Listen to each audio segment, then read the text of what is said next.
सोनी कपड़ा रहे कॉटन के जवन चिपकल रहे बदन से तकीन दिए राजा जी कुरुति काला रंग गाने में काम किया कैसा लगा? मुझे इस गाने में काम करके बहुत अच्छा लगा। बहुत प्यारा गाना है, बहुत अच्छा लगा इस गाने में काम करके। करते हैं, भोजपुरी बोलते हैं ना?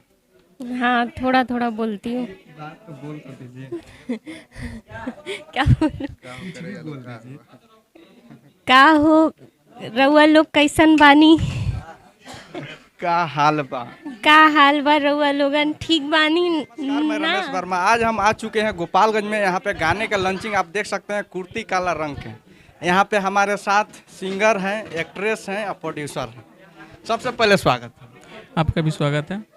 सबसे पहले आपसे जानेंगे कि आपने इस गाने में काम किया कैसा लगा? मुझे इस गाने में काम करके बहुत अच्छा लगा। बहुत प्यारा गाना है, बहुत अच्छा लगा इस गाने में काम करके। और जानना चाहेंगे हमारे बेस्ट सिंगर हैं, इनसे भी जानेंगे कि ऐसा क्या गाना लेके आए हैं कि आप इस जमाने में ऐसा गाना लेके आए हैं।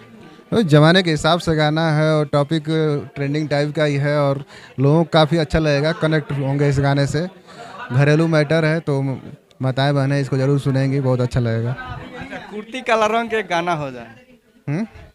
सोनी कपड़ा रहे कॉटन के जवन चिपकल रहे बदन से तकीन दिए राजा जी कुरुति काला रंग के। बहुत ही प्यारा गाना है, सुनिए आप लोग। अच्छा, इसके आने वाले एल्बम कौन सा आने वाला है? कई सारे आने वाले, हम लोग रिवील नहीं कर सकते, इतना है कि तैयारी हम लोगों की अच्छी है और गाने अच्छे अच्छे आएंगे। जितने सारे सिंगर हैं, हमारे दर्शक हैं, वो अलग अलग चॉइस होता है। आपके अगर स्वर देखा जाए तो काफ़ी बढ़िया है। और आने वाले जो हमारे दर्शक जाना चाहेंगे किस टाइप का लेवल का लेके आएंगे गाना? देखिए, हम लोगों को तो एक नेक्स्ट लेवल तक लेकर चलना है, लेकिन ये भी ध्यान देना है कि करंट सिचुएशन क्या चल रहा है, तो उस चीज़ को फुलफिल करते हुए भी जो हम बदलाव चाहते हैं वो उस चीज़ को भी थोड़ा बहुत करेंगे, जिससे लोगों को डाइजेस्ट हो जाए और लोग उसको सुने। और आपसे जानेंगे कि आप भोजपुरी में काम करते हैं, भोजपुरी बोलते हैं ना? हाँ, थोड़ा थोड़ा बोलती हूँ। बात तो बोल कर दीजिए। क्या बोलूं? का हो रउआ लोग कैसन बानी?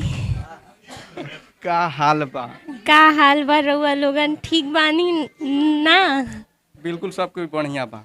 अब भोजपुरी में देखल जाओ तो भोजपुरी के एगो ट्रेंडिंग चलेला, जो ट्रेंडिंग के हिसाब से हर लोग ढल जाला का सर? सही बात है जी। अगर देखल जाओ तो रउआ हर एक गाना बना सकत रहनिया।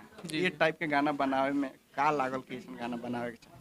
देखिए, इस गाने में यही है कि इसे हमनी भोजपुरी समाज में हर चीज़ अश्लील तो चारू ओरी बाजिए रहल बा, लेकिन कुछ साफ सुथरा हमने के इस ट्रेंड के चेंज कइल जाओ। एक घर समाज में हमने कुछ ऐसा गाना है कि हम लोग घर समाज में नहीं बजा सकत का, तो वो चीज़ के कुछ बदलाव करे कि हर चीज़ हर गाना हमने घर समाज में बजा सके, इंजॉय कर सके। ये थिंकिंग के रख के हम ये सब गाना बनैले बानी। देखल जाओ तो गाना के लॉन्चिंग लोग बड़ा बड़ा सिंगर बड़ा बड़ा शहर में करेला, रउआ गोपालगंज में कहीं बहुत अच्छा लगे। आप लोगों का प्यार दुलार है, आशीर्वाद है, इसलिए आप लोग का बहुत सारा सपोर्ट मिला है यहाँ पे, इसलिए किए हैं। अच्छा, देखल जाओ तो सिंगर साहब हमारे गोपालगंज में लॉन्चिंग करके कैसन लागल था? बहुत अच्छा लगा था, या कि लोग के एनर्जी, या कि लोग के प्यार, ओकरी खातिर हम तहे दिल से धन्यवाद कहो। आप मीडिया लोग का भी बहुत बहुत धन्यवाद। आप लोग इतना संख्या में नहीं हम लोग को सपोर्ट करनी, तो सबके हाथ जोड़ के नमस्कार कर रहा बानी। और आगे भी एजा बहुत सारा इवेंट हो कल जाए, कहाँ से एजा का माहौल होने के बहुत अच्छा लगा। हमारे जो दर्शक देखत तो ओकरा के का कहे हम लोग?